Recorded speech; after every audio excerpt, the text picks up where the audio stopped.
खंड ज्योति फरवरी 2021। शीर्षक है मोबाइल फ़ोन की चुनौतियां और समाधान। आज हम मोबाइल युग के दौर से गुजर रहे हैं जिसमें प्रायः हर व्यक्ति मोबाइल का प्रयोग करता है। क्या मजदूर, क्या रिक्शा वाला, क्या बच्चा, क्या बूढ़ा, हर व्यक्ति एवं आयु वर्ग इसकी गिरफ्त में है। इसमें युवाओं और किशोरों की एक पीढ़ी तो ऐसी है जिसका जन्म ही इसकी गोद में हुआ है, जिसको मोबाइल पीढ़ी नाम दिया जा रहा है। इसके तो जैसे जीवन का सार ही मोबाइल में छिपा हुआ है, इसके बिना यह जीवन की कल्पना भी नहीं कर सकती। इस तरह स्मार्टफोन के 69.9 करोड़ उपभोक्ताओं के साथ भारत विश्व में दूसरे स्थान पर है। चीन इससे दुगनी संख्या के साथ पहला स्थान रखता है। अमेरिका 27.5 करोड़ संख्या के साथ तीसरे स्थान पर है। सन 2021 तक भारत में 76 करोड़ प्रयोगकर्ता होने का अनुमान है।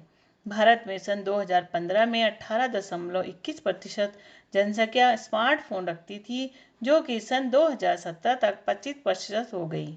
ग्रामीण भारत में इसकी संख्या तीव्र गति से बढ़ रही है। सन 2015 में ग्रामीण भारत में स्मार्टफोन की पहुंच मात्र 5% थी, जो 2018 तक बढ़कर 25% हो गई है।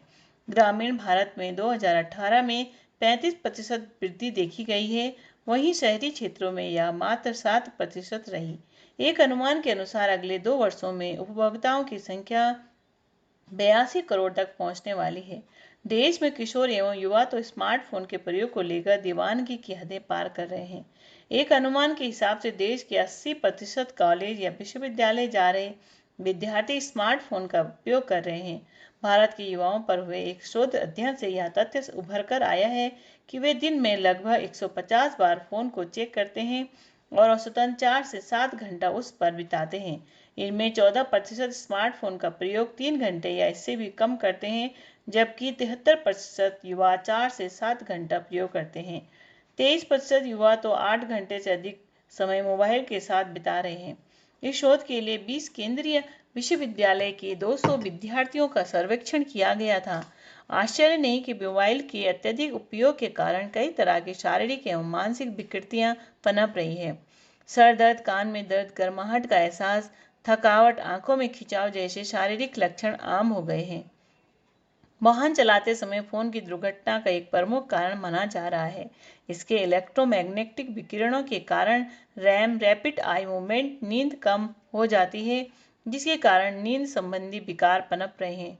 शुक्राणु की गुणवत्ता तक को प्रभावित होते देखा जा रहा है। यह हमारे स्नायुविक संस्थान को प्रभावित करता है और कैंसर का भी कारण बन सकता है।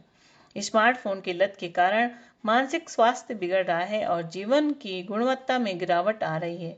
सर दर्द जैसे आम लक्षण पाया गया है, इसके बाद चिड़चिड़ापन और क्रोध का नंबर आता है। एकाग्रता की कमी, शैक्षणिक उपलब्धि में गिरावट, उद्विग्नता आदि अन्य मानसिक लक्षण हैं। मोबाइल का अत्यधिक उपयोग व्यक्ति को अकेलापन का तीव्र एहसास देता है और आत्मसम्मान के भाव को भी न्यून करता है। युवा पीढ़ी में आगे बढ़ने की अधीरता और किसी भी कीमत पर पहचान बनाने का फितूर एक चिंता का विषय है। इस जल्दबाजी में उससे कई तरह की गलतियां हो जाती है। इसके चलते साइबर अपराध के मामले भी बढ़ रहे हैं।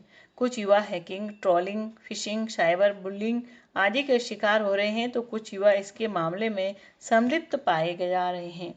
सोशल मीडिया में दोस्तों की भरमार है, लेकिन उसके बावजूद वे भीड़ में स्वयं को अकेला पाते हैं और अवसाद के शिकार हो रहे हैं। कई स्थानों पर तो आत्महत्याओं तक के मामले सामने आ रहे हैं। साइबर बुलिंग किशोरों से जुड़ा एक बड़ा साइबर अपराध है। भारत इसमें विश्व में तीसरे स्थान पर आता है। इसके कारण आत्महत्या जैसी घटनाएं बढ़ रही है। विद्यार्थियों में उग्रता एवं हिंसा की भावना में इसके कारण वृद्धि हो रही है। उनका आत्मविश्वास कम हो रहा है तथा वे अवसाद का शिकार हो रहे हैं। मोबाइल के दुरुपयोग के चलते युवाओं में आपराधिक वृत्तियां को पनपते देखा जा रहा है, जिसके कारण कई शैक्षणिक संस्थानों में मोबाइल पर आंशिक या पूर्णतः बैन तक की बातें हो रही है। स्मार्टफोन की उपयोगिता को देखते हुए इस पर बैन की जगह इसका सही उपयोग समय की मांग है। युवा विद्यार्थियों के संदर्भ में यह और भी महत्वपूर्ण हो जाता है, क्योंकि इंटरनेट और मोबाइल के अधिक प्रयोग से एकाग्रता कम हो रही है और वे चीज़ों को जल्द भूलने लगे हैं। इससे उनकी चेतनता भी प्रभावित हो रही है। मानसिक शिथिलता की अवस्था में फिर उनका लक्ष्य के प्रति समर्पण और धारण शक्ति कमजोर हो पड़ते हैं।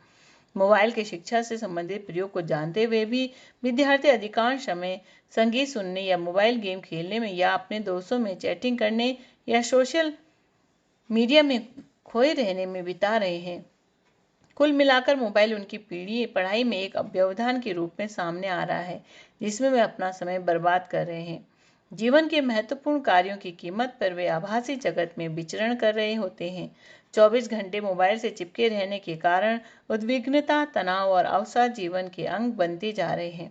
मन की अस्थिर एवं असंतुलित अवस्था में विद्यार्थी अपने लक्ष्य का सही निर्धारण नहीं कर पाते तथा अध्ययन में चूक हो जाती है।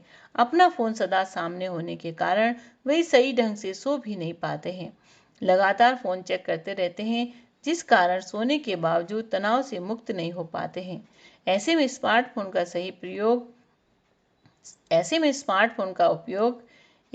सही उपयोग एक चुनौती की तरह सामने है। इसके लिए कुछ बातों का ध्यान रखा जाए तो इसका उचित लाभ उठाया जा सकता है।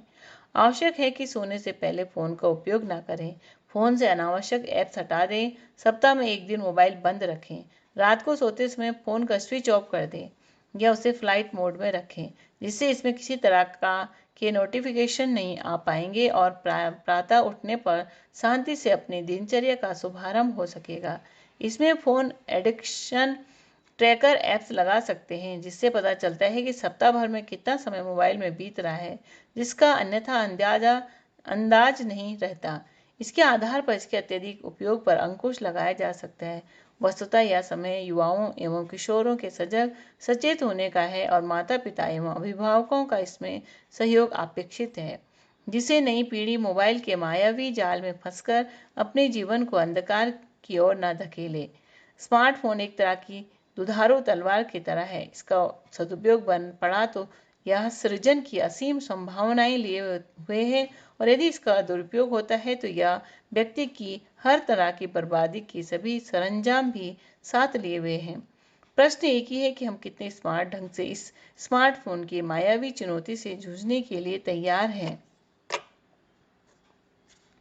उत्तिष्ठत् जाग्रत् प्राप्य वरान्नि बोधत् क्षुरस्य धारा निशिता दुर्तया दुर्गम पथस्तत् कवयो वदन्ति। कठोपनिषद। अर्थात आत्मोन्नति का मार्ग छुरी की धार के समान तीक्ष्ण है, अतः उस पर चलना बहुत कठिन है। हे मनुष्यों, उस पर चलने के लिए उठो, जागो और श्रेष्ठ जनों के पास जाकर और उस पथ को समझकर आगे बढ़ने का प्रयत्न